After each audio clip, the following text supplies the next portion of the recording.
Welcome back to Housekeeping Tips with Shah. As you can see, our laundry have been completed. We are folded ahead of time. Okay? The delicate laundry, we shake the water out of them. We took them out of the washer. We shake them and we hang those up. We do not put those into the machine and they are into the dryer.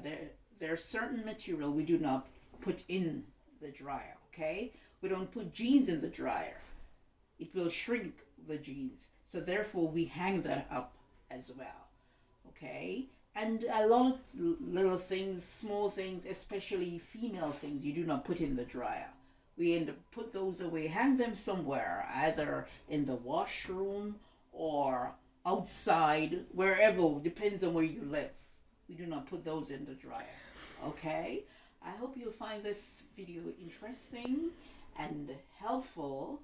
And I ask you please to subscribe, like, share, and I'll see you in the next video.